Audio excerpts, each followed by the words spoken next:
하나님 말씀 누가복음 23장 대개 돌아가셔서 26절에서 38절까지 읽으시기를 바라고요. 34절 말씀만 우리 같이 한번 읽겠습니다. 같이 읽겠습니다. 이에 예수께서 이르시되 아버지 저들을 사하여 주옵소서. 자기들이 하는 것을 알지 못함이니라 하시더라. 그들이 그의 옷을 나눠 제비 뽑을세. 아멘. 우리가 고난 주간을 우리가 선포하고 일주일 동안 하나님 앞에 머물러 예수님께서 마지막 생애를 사셨던 그러한 십자가의 못 박히심을 우리가 생각해보고 십자가상에서 주께서 7마리 말을 통해서 주께서 구원을 완성하신 것뿐만 아니고 죽음의 현장에서도 영혼을 구원하시는 주님의 모습을 통해서 우리는 예수님이 이 땅에 오신 그 목적이 죄인을 구원하러 왔다. 한 영혼을 천하보다 귀하게 여기시는 그러한 주님의 모습을 보게 됩니다. 그 힘들고 어렵고 할 수만 있으면 이 십자가의 고난을 나에게서 멀게 해주십시오. 내가 이 잔을 받지 않도록 얼마나 힘들었으면 그 십자가의 고난을 앞두고 내가 고민하여 심히 죽게 되었다. 이게 겟세마네 동산에서 주께서 제자들에게 했던 말씀입니다. 나를 위해서 기도해달라. 얼마나 힘들었으면 육신을 입으신 그 하나님이신 또 하나님의 아들이신 예수님께서 육신의 제자들에게 하셨던 마지막 부탁이죠. 살아생전의 마지막 부탁이 기도해달라는 거였습니다. 심히 고민되어 죽게 되었다라는 자기의 감정, 무거운 고민, 십자가를 앞둔 영적인, 육체적인 심각한 고민, 그 딜레마 속에서 끝내 기도로 승리하셨습니다. 3번 기도하시면서 똑같은 주제에 똑같은 이야기 한 겁니다. 나의 뜻대로 하지 마옵시고 오직 주의 뜻대로 하게다. 주의 뜻이 이루어지기를. 그 십자가의 현장, 그리고 십자가를 짊어지시는 과정 속에서 예수님은 인간이 배워야 하고 예수 믿는 우리들이 따라가야 할 너무나 중요한 교훈들을 남기셨습니다. 그러나 이 교훈은 새로운 것이 아니고 주님이 그렇게 사셨고 주님이 그렇게 행하셨던, 가르쳤던 그 삶을 그대로 몸소 실천하셨던 그러한 현장, 그것도 이론이 아니고 자신의 죽음을 담보로 그 고통을 당하시면서 무슨 정신이 있었겠어요. 그러나 이 모든 것 극복하고 우리 주님은 7마디 말을 통해서 위대한 승리를 말씀하셨고 예수님을 따라가면서 그리스도의 남은 고난을 몸된 교회를 위해서 내 남은 고난 주를 위해서 살기를 원하는 예수님의 제자들을 된 우리들에게도 똑같은 메시지를 우리에게 보여주시면서 그 뒤를 따라오라고 말씀하십니다.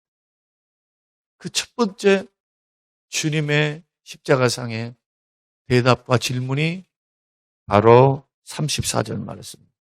아버지 저들을 사하여 주옵소서. 자기들이 하는 것을 알지 못함이니이다. 십자가에 못 박고 채찍질을 하고 그리고 예수님의 통옷으로 되어 있는 그 속옷 겉옷을 다 벗기고 그 수많은 여인들과 로마 군병들 희롱하고 비방하는 그 많은 사람들 앞에서 수치를 경험하게 죽음도 고통이었지만 그러나 온몸이 발가벗겨져서 그런 인간으로서 치욕을 당하는 그런 어려움 속에서도 주님의 한마디 외침은 용서였습니다. 우리는 성경을 통해서 심심치 않게 이 주님의 메시지를 우리는 듣게 됩니다. 예수님은 이 땅에 계시면서 많은 사람의 죄를 용서하셨습니다. 특히나 누가복음 7장 36절에서 50절 말씀 보면 바리새인 집에 한 여인, 죄인이었던 한 여인이 예수님을 찾아오게 되고 옥합을 깨뜨리는 그 사건을 통해서 예수님은 그 모든 여자의 죄를 사함받았다. 내 죄 사함을 받았다. 누가복음 7장 48절 이에 여자에게 이르시되 내 죄 사함을 받았느니라. 그러면서 주님이 이런 말씀도 덧붙였습니다. 많이 사함을 받은 사람은 나를 많이 사랑할 것이요. 적게 사함을 받은 사람들은 나를 적게 사랑한다. 그러면서 여자에게 말씀하시기를 내 믿음이 너를 구원했다. 예수 앞으로 나온 죄 많은 여인. 바리새인들은 그 예수님을 죄인들을 부정탄다고 거부하고 그들과 구별되기를 원했고 그들을 불쌍히 여기지 아니했지만 예수님은 죄 사함의 권세를 가지고 흔쾌히 어떤 죄라도 그 당시에 돌로 맞아서 반드시 죽여야 할 율법이 정한 죄라 할지라도 용서를 흘러 보냈습니다. 중풍병자에게도 마찬가지로 소자야 안심해라 내 죄사함을 받았다. 그것도 예수님이 또한 마태복음 26장 28절에 이것은 죄사함을 얻게 하려고 많은 사람을 위하여 흘리는 바 나의 피 곧 언약의 피다. 성만찬 석상에서 예수님의 그 십자가의 피 흘리심이 그냥 죽으심이 아니고 언약된 피다. 레위기에서 말씀하는 제사에 드려지는 흠없는 짐승의 피와 같이 하나님이 받으시는 언약된 피였음을 죄 용서하신 분임을 우리 주님은 가르치셨습니다. 그러면서 예수님은 몸소 원수들의 죄까지 용서하셨어요.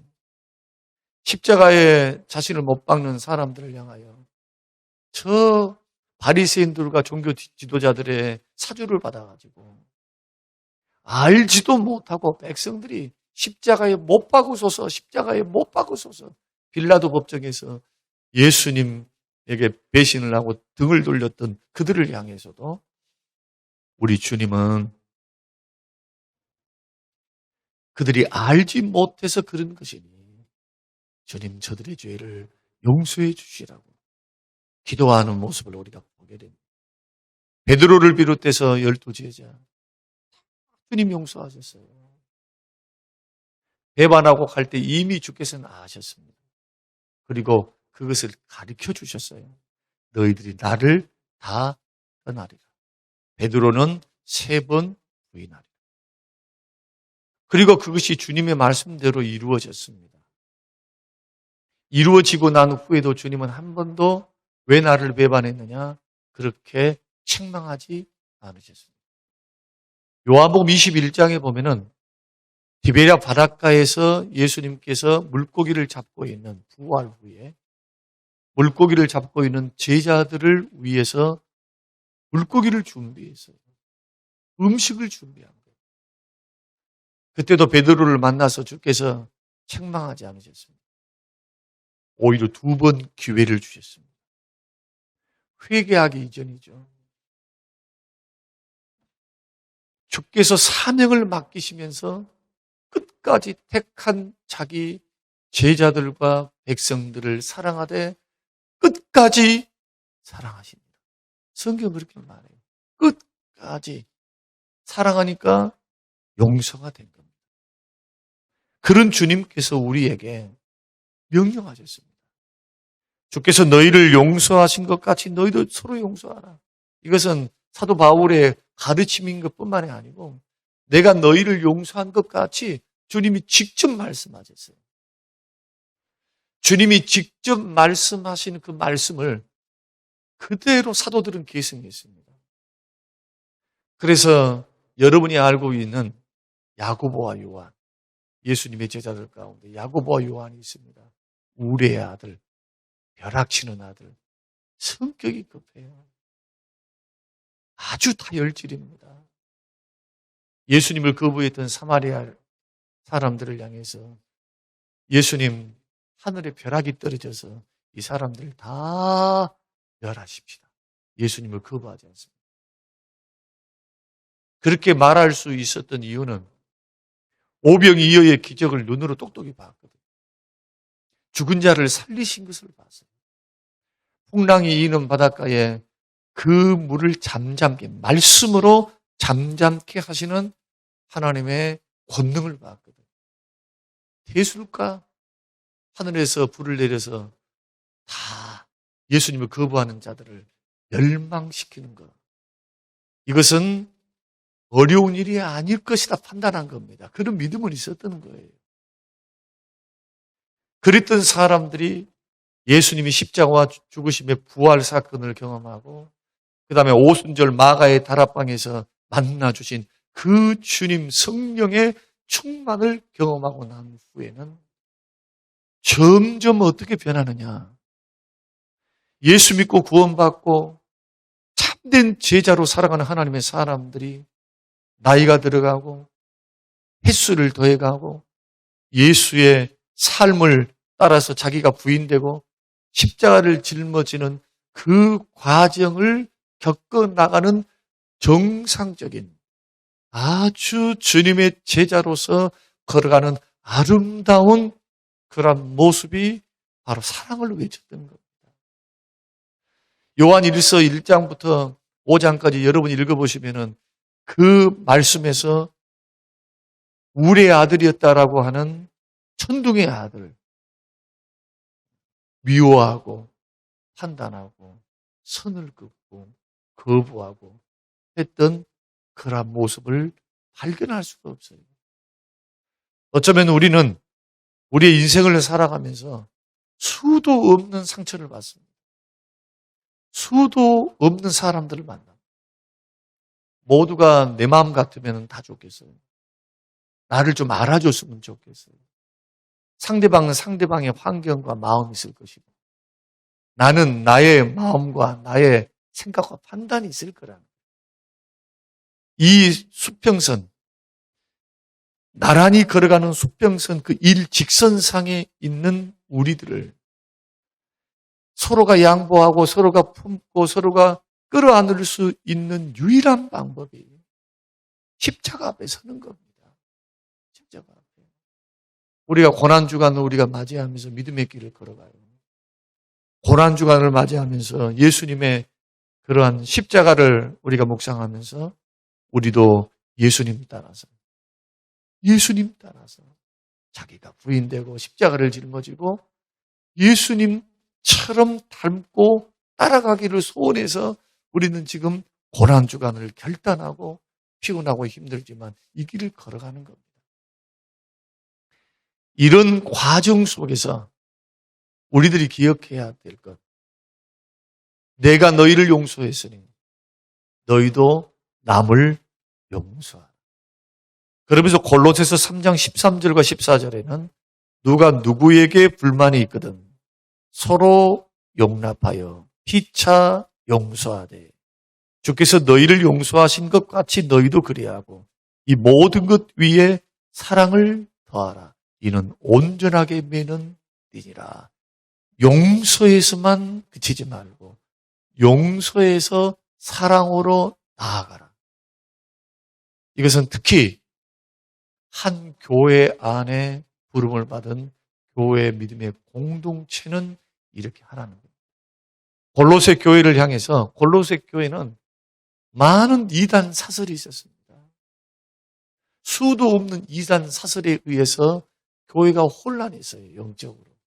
천사를 숭배한 자들도 있었고 율법주의자들도 있었고 영지주의자들도 있었고 잘못된 철학 사상에 의해서 신앙이 통일이 안 돼요. 똑같은 스승 밑에서 복음을 받았어도 그 복음을 오로지 해서 그 말씀 앞에 체계적인 교육을 통해서 계속적으로 자라갔다면 이런 일들이 없었을 수도 있습니다. 그래서 사도 바울의 사역의 스타일은 어느 정도 교회를 세우면 그 다음에는 영적 제자들에게 맡기고 또 전도를 나갔어요. 열방과 민족 세상 끝까지 복음을 증거하기 위해서. 그래서 다빈 목사가 없는 틈에 거짓 선지자들과 또 돌아다니는 스승들이 일어나서 가르치는 그 일들을 통해서 잘못된 사상이 들어오는 거죠. 그러니 보십시오. 영적 문제, 진리 문제, 싸움이 일어나면 이것은 용서가 안 돼요.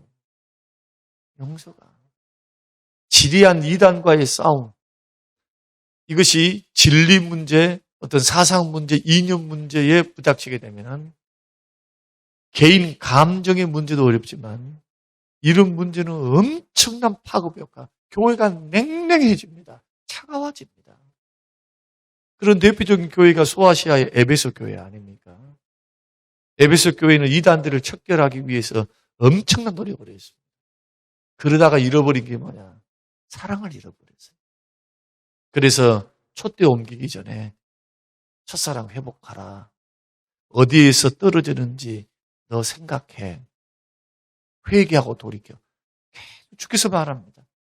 이 말씀을 통해서 우리에게 도전하십니다. 오늘 새벽 우리가 특별 새벽 기도의 첫날을 우리가 하나님 앞에 드리면서 우리의 기도가 막히지 않고 하나님 앞에 세워지기를 원합니다.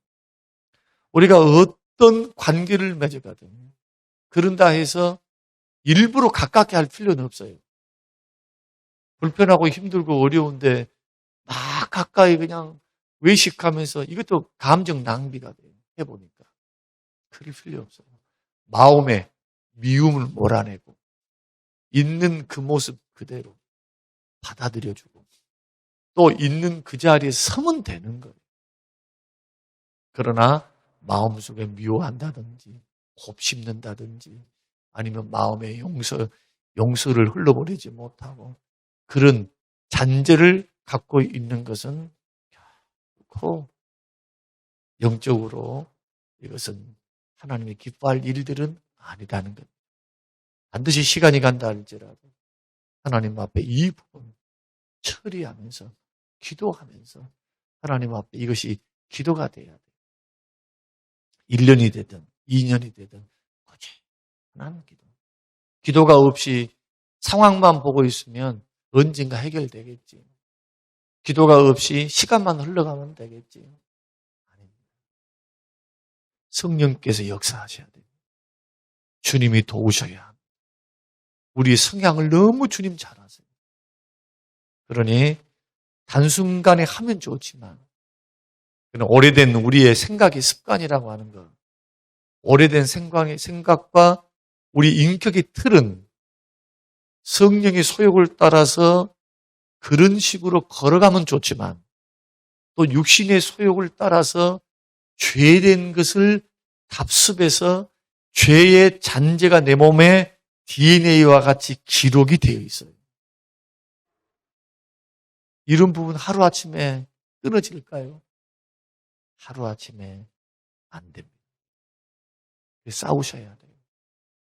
주님의 길을 걸어가셔야 돼요. 힘들지만 하셔야 돼요. 이 단계를 넘어서셔야 돼요. 예수님이 십자가상에서 7마디 말 가운데 의미심장하지 않습니까? 십자가상에서 얼마나 많은 말씀하실 수 있었겠어요.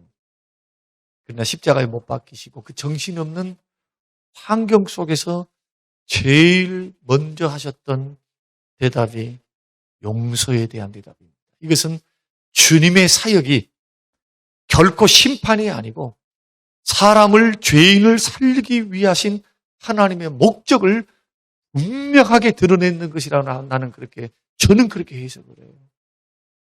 저는 누가 가르쳐줘서가 아니고 묵상해 보니까 참말이 그 말씀이 첫 단추다.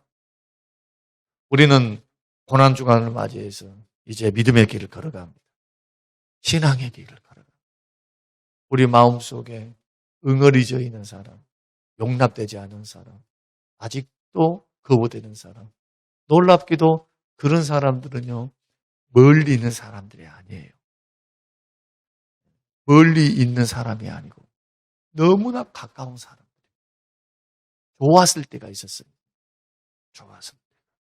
그러나 어느 순간 이런 모습들이 여러 가지 환경, 여건 때문에 관계가 뒤틀린 경우가 있어요.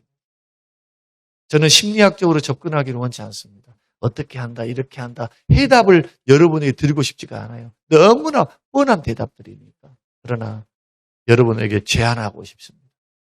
이 문제를 가지고 심각하게 주님의 갈보리 십자가 앞으로 들고 나아가시기를 주님의 이름으로 축원합니다. 고난중간을 지나가면서 십자가의 의미를 생각하면서 조금 마음이 넓은 사람이 돼요. 살아보니까. 나이를 조금 들어보니까요. 조금 들어보니까 기분 나쁜 것은 기분 나쁜 거예요. 그러나 그것이 그렇게 오래 안 가더라고요. 품어져요. 이해가 돼요. 용서가 돼요. 나이듦의 좋은 점이 그건 것 같아요. 예수 믿는 사람으로서 나이듦의 참 좋은 점. 여러분 아무쪼록 오늘 이 말씀을 여러분 생각하시면서 오늘 하루 묵상이 됐으면 좋겠습니다. 조그만 거라도 자꾸 용서를 흘러보내요.